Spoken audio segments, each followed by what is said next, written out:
Halo, selamat pagi semuanya anak didik kami kelas 11. Gimana kabarnya anakku pada pagi hari ini? Sehat ya?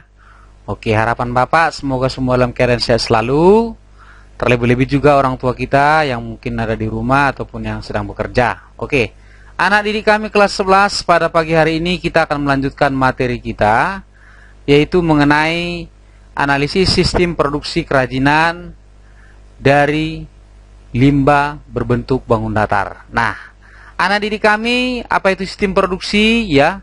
Jadi sistem produksi itu berarti dia mulai daripada yang namanya perancangan ya, perancangan produk yang akan dibuat, kemudian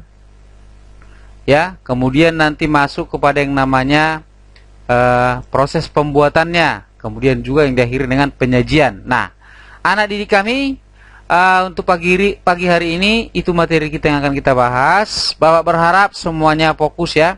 Kemudian juga tidak lupa Bapak mengingatkan absensinya diisi ya. Kemudian juga tugas-tugas yang belum segera dikumpulkan. Oke anak didik kami, untuk mempersingkat waktu supaya bisa kita masuk materi pada pagi hari ini, mari anak didik kami simak materi berikut.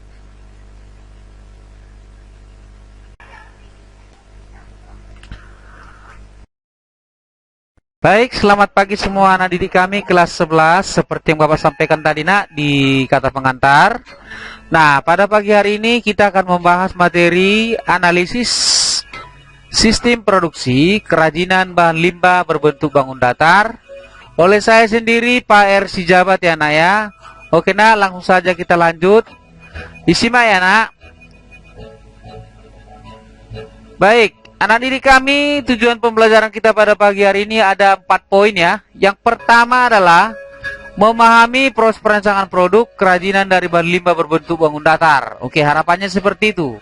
Kemudian yang kedua, anak didik kami nanti dapat memahami proses produksi kerajinan bahan limbah berbentuk bangun datar. Oke, nanti bagaimana prosesnya? Nanti akan kita simak nak ya.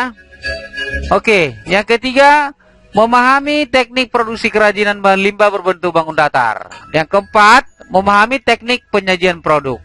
Anak didik kami, itulah 4 tujuan pembelajaran kita pada pagi hari ini anakku. Oke, jadi supaya dapat mengerti, mari fokus nakku ya. Oke, kita teruskan. Baik anak didik kami, ruang lingkup materi kita pada pagi hari ini ada 3 poin. Yang pertama, perancangan produk, pembuatan produk, penyajian produk. Nah, inilah yang saya katakan tadi adalah merupakan sistem produksi kerajinan dari bahan limbah berbentuk bangun datar ya. Oke, sekarang kita teruskan. Baik, perancangan produk ya. Oke, apa itu perancangan produk? Nah, perancangan produk adalah kegiatan untuk menerjemahkan ide ke dalam suatu desain produk. Jadi, anak didik kami, ini sudah kita bahas pada pertemuan sebelumnya, itu mengenai ide. Nah, ide itu apa?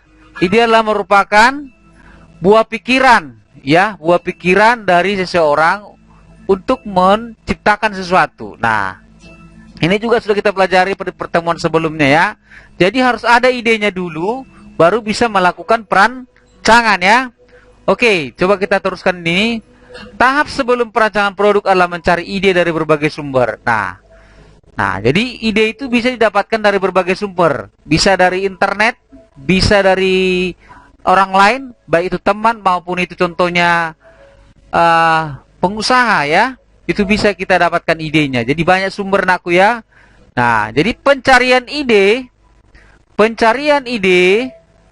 yang terbaik dapat dilakukan. Nah, coba kita lihat.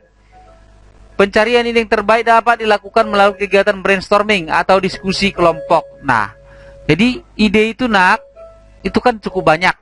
Nah, itu bisa didiskusikan maksud saya, ide mana yang terbaik. Nah, ide yang terbaik itu nanti akan dipilih dan dituangkan ke dalam bentuk desain produk ataupun sketsa. Jadi, kesimpulannya itu tadi, idenya dicari dulu dari berbagai sumber. Setelah ketemu idenya dari berbagai sumber, itu boleh diskusikan mana ide yang paling baik. Nah, ide yang paling baik inilah dipilih menjadi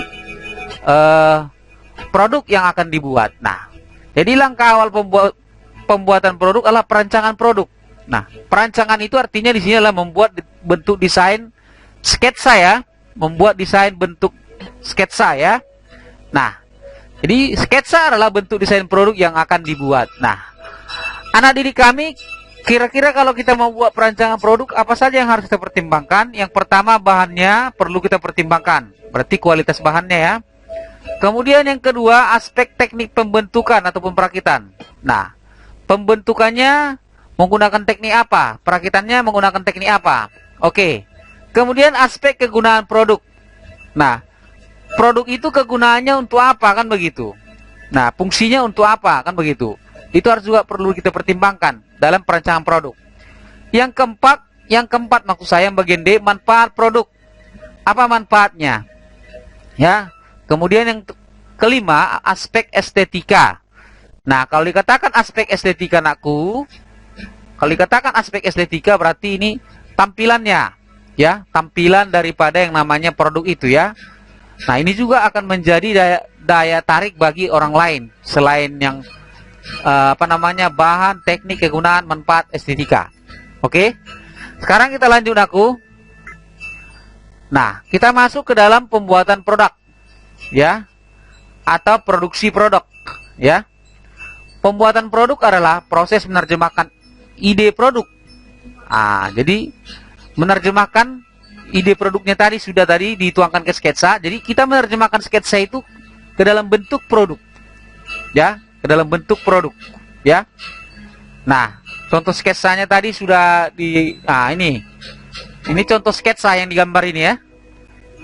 Jadi ada ide dituangkan dalam bentuk sketsa, ini dia ya. Oke. Setelah dibuat sketsanya, lalu buat produknya ya. Buat produknya. Nah, bagaimana proses produksi produknya? Yang pertama adalah pembahanan. Nah, artinya kita di sini menyiapkan bahan yang akan diolah menjadi produk. Nah, apa yang menjadi kegiatan kita dalam pembahanan? Mengumpulkan bahan, memilih bahan, membersihkan bahan. Nah, setelah selesai pembahanan, kita lanjut ke pembentukan. Nah, pembentukan adalah proses untuk mengolah bahan menjadi produk atau bagian-bagian produk.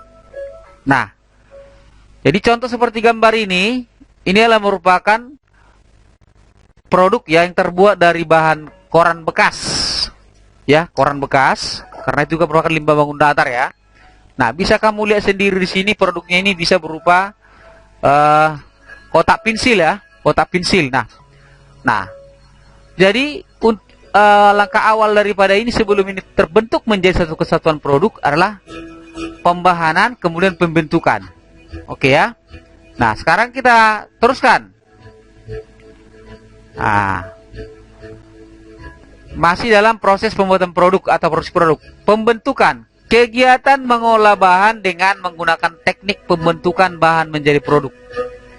Nah, pembentukan itu bisa menggunakan berbagai teknik, ya, tergantung bahannya apa, terus produk apa yang mau dibuat, kan begitu ya.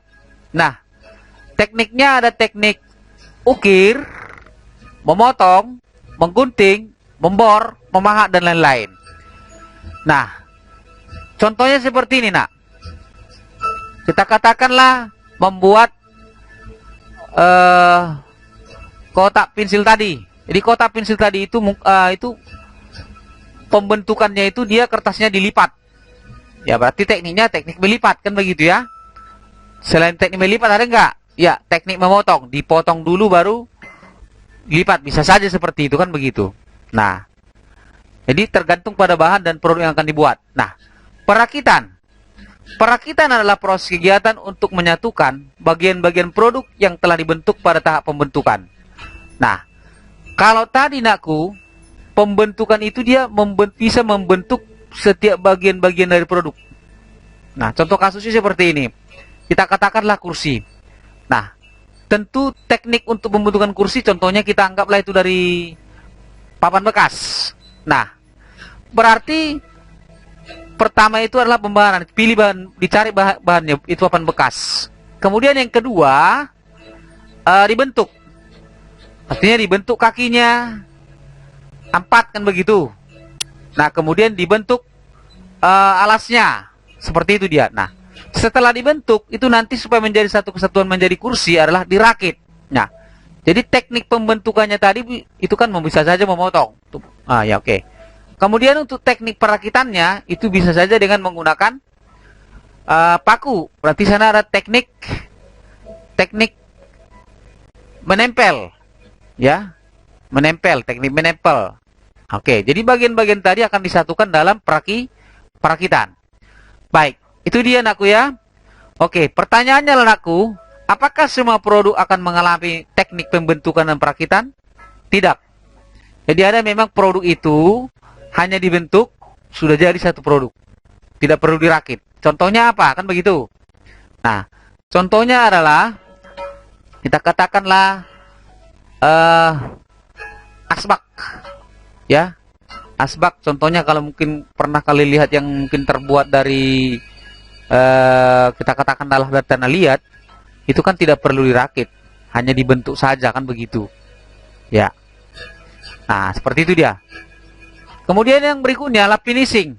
Finishing adalah proses kegiatan menyelesaikan pengolahan produk. Nah, jadi setelah produknya selesai dibuat, ada proses finishing. Jadi finishingnya berarti produknya itu dihaluskan, baru dicat, baru dikeringkan, baru dikemas. Ya, dikemas artinya dikasih kemasan ya, atau dibungkus. Nah, itu anak didik kami ya. Sekarang kita teruskan penyajian produk. Nah, penyajian produk adalah proses kegiatan untuk menampilkan hasil berupa produk jadi yang siap dipasarkan. Jadi itu dia penyajian. Penyajian produk untuk mempresentasikan langkah kerja, pembuatan produk dan manfaat produk. Artinya begini aku. Jadi penyajian produk inilah bagian daripada yang namanya menampilkan hasil dari produk itu seperti apa setelah selesai proses finishing. Nah, jadi berarti kita harus mempresentasikan, ya, mempresentasikan langkah-langkah dari pembuatan produk itu. Nah, seperti itu dia. Kemudian juga mempresentasikan manfaat dari produk itu. Ya, oke. Yang berikutnya teknik penyajian produk. Teknik penyajian produk. Produk disajikan dalam bentuk kemasan produk. Itu tadi sudah dibahas ya di dalam finishing ya. Oke, sekarang kita teruskan pengemasan. Nah, pengemasan itu juga merupakan bagian dari finishing ya. Merupakan sistem yang terkoordinasi untuk menyiapkan barang menjadi siap untuk ditransportasikan, didistribusikan, disimpan, dijual dan dipakai. Artinya di sini aku, setelah produknya jadi, setelah finishing maksudnya di sini, setelah dihaluskan, dicat, dikeringkan, lalu dikemas. Nah, jadi pengemasan ini adalah supaya barang tadi itu siap untuk ditransportasikan, didistribusikan, disimpan ataupun dijual kepada konsumen. Nah, ini bisa dilihat seperti gambar ini. Ini merupakan bentuk kemasan. Adanya wadah atau pembungkus dapat membantu mencegah atau mengurangi kerusakan, melindungi produk yang ada di dalamnya, melindungi dari bahaya pencemaran serta gangguan fisik, gesekan, benturan ataupun getaran. Jadi anak didik kami, pengemasan ini juga tujuannya untuk melindungi produk dari kerusakan. Mungkin selama proses transportasi, ya, pengiriman barang, mungkin melalui ekspedisi dan lain-lain ya. Oke. Bisa saja terjadi gesekan ataupun gangguan lainnya. Oke, sekarang kita terus kena. Baik. Kalau dalam pengemasan, kira-kira apa yang harus diperhatikan? Yang pertama, anakku, kemasannya harus menarik. Jadi kemasan ini juga merupakan daya tarik bagi kita pembeli. Ibarat kita kalau melihat sesuatu buku, maka kita lihat dulu covernya, kan begitu. Nanti tindak lanjuti ke isinya, kan begitu. Nah, kemudian yang kedua, isi. Jadi kemasan harus dapat memberikan informasi dan daya tarik tentang barang yang dikemas. Nah, jadi kemasan itu ada kemasan luarnya juga ada, kemasan bagian dalamnya juga ada. Nah, jadi ternyata di isi pun ternyata harus dijelaskan informasi tentang barang-barang yang akan dipasarkan ya. Oke, sekarang kita teruskan. Baik, anak didik kami, jenis kemasan produk. Baik, ada yang pertama primer. kedua sekunder, ketiga tersier. Jadi kalau dikatakan primer nakku itu adalah kemasan utama, artinya kemasan yang langsung bersentuhan pada produk untuk memperindah produk. Ya, ini kemasan utamanya. Kedua, kemasan sekunder.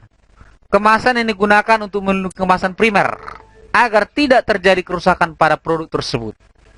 Ya, tadi kemasan primer, itu merupakan untuk memperindah produk. Ya, memperindah produk. Itu langsung bersentuhan dengan produk. Jadi sekunder itu melindungi kemasan primernya, kan begitu. Oke, kemudian tersier.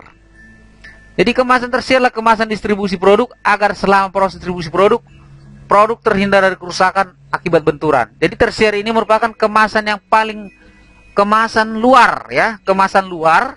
Contohnya kardus. Nah, kemudian kalau mungkin pernah kalian lihat sebuah produk elektronik, dia itu ada kemasan kotaknya, kemudian dalam lagi adalah styrofoam. Nah, styrofoam itu juga adalah bagian dari kemasan sekunder. Nah, kemudian masuk primer. Nah, kemasan primer berarti itu kemasan yang langsung memuat produk itu sendiri. Jadi, primer itu ada di lapisan utama, sekunder kedua, tersier lapisan ketiga. Nah, bisa dipahami kira-kira aku? Oke? Oke, sekarang kita teruskan. Baiklah anak didik kami, kesimpulan pembelajaran kita pada pagi hari ini ada 3. Yang pertama anakku, dicatat supaya diingat ya. Sistem produksi diawali dengan perancangan produk. Ya, itu tadi awalnya tadi ya, perancangan produk. Sebelum perancangan itu pencarian ide. Jadi perancangan produk ini adalah merupakan menerjemahkan ide ke dalam sketsa. Nah, dengan mempertimbangkan bahan, teknik pembentukan, perakitan, kegunaan, manfaat, dan estetika. Jadi sistem produksi diawali dengan perancangan produk dengan mempertimbangkan bahan, teknik pembentukan, perakitan, kegunaan, manfaat, dan estetika. Itu tadi kita singgung ya. Yang kedua, rangkaian proses produksi terdiri atas perancangan. Betul ya? Ada perancangan dulu. Berarti perancangan sketsa ya. Oke, kemudian ada tahap pembahanan. Berarti kita di sini mengumpulkan bahan, menyiapkan bahan, kan begitu. Nah, kemudian pembentukan. Nah, kalau pembentukan di sini kita sudah melakukan proses pengolahan bahan, kan begitu. Mungkin kita membentuk bagian-bagian dari produk yang akan dibuat. Oke ya, membentuk bagian-bagian dari produk. Tadi contohnya saya jelaskan. Contohnya tadi seperti bangku ya, yang dari papan kayu. Nah, kemudian perakitan dan pengemasan produk. Nah, inilah yang menjadi rangkaian proses produksi nakku. Oke, yang ketiga, kesimpulannya, pengemasan produk dilakukan dengan tujuan agar produk terlihat menarik dan terlindungi dari kerusakan. Baiklah anak didik kami, itulah materi kita pada pagi hari ini. Senang sekali bisa melalui video ini saya menjelaskan materi ini. Mudah-mudahan anak didik kami mengerti. Ya anak didik kami ya, nanti kalau ada yang kurang mengerti ya bolehlah bertanya ya. Oke anak didik kami, sampai jumpa di pertemuan berikutnya. Jangan lupa nanti ada tugas evaluasi, silahkan dikerjakan dan dikumpulkan tepat waktu. Oke nakku, sampai jumpa dan selamat pagi.